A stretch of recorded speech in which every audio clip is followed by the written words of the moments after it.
Hello students, Assalamu alaikum. Hope you all are fine. Today we will discuss about the example problem of chapter 12 electrostatics class 12. अब इसमें हमारे पास है कि दो charges given है, एक है Q1, दूसरा है हमारे पास Q2. अब हमारे पास क्या है, एक इन दोनों को हमने रखा है XY प्लेन में. अब हमारे पास दोनों चार्जेस क्या हैं, XY प्लेन में है. ये हमारे पास उनका मिड पॉइंट है. जो मिड पॉइंट से Q1 का डिस्टेंस है वो है R1, जो Q2 का मिड पॉइंट से डिस्टेंस है वो है R2, और जो Q1 का Q2 से है वो है R21.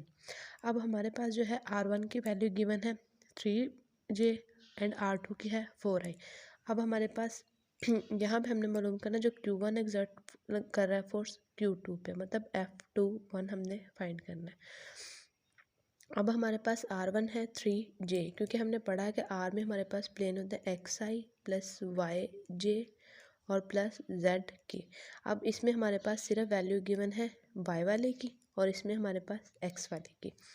अब where the distances are measured in metres, हमने डिस्टेंसेस क्या हैं, मीटर्स में है.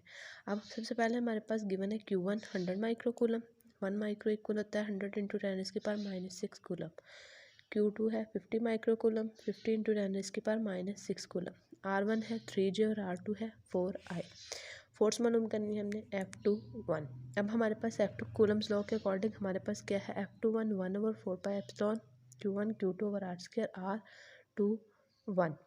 अब हमारे पास जो R21 है वो किसके इक्वल है कि R2 माइनस R1. R2 की वैल्यू हमारे पास क्या है 4I और R1 के है 3J. अब हमने इनका क्या करना है, सबसे पहले मैग्नीट्यूड क्या है कि हमने इसका स्केयर ले लेना है X वाले का, और उसके बाद क्या है Y वाले का. स्केयर लिया हमने 4 का स्केयर आ गया 16 और 3 का स्केयर आ गया 9. उसके बाद R21 का मैग्नीट्यूड आ गया हमारे पास 5 मीटर.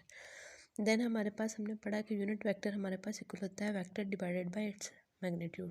वेक्टर की वैल्यू हमारे पास है 4I minus 3J divided by 5. Next हमारे पास है F21. हमने यहाँ पे पढ़ा है कि F21 किसके इक्वल होता है 1/4πε Q1 Q2 over R² R21. अब हम इसमें इसकी वैल्यू पुट कर देंगे. अब जो हमारे पास K की वैल्यू होती है वो है 9 इंटू 10⁻⁹ न्यूटन मीटर स्क्वायर पर कूलम स्क्वायर. उसके बाद Q1 की value, then Q2 and then हमारे पास उसका यूनिट वेक्टर. अब इनको हमने आपस में मल्टीप्लाई किया. मल्टीप्लाई करने के बाद हमारे पास ये क्या आ गया 45,000 मल्टीप्लाई बाय 10 की पावर 9 माइनस 6 माइनस, इन सभी पावर को हमने कंबाइन करके लिख दिया.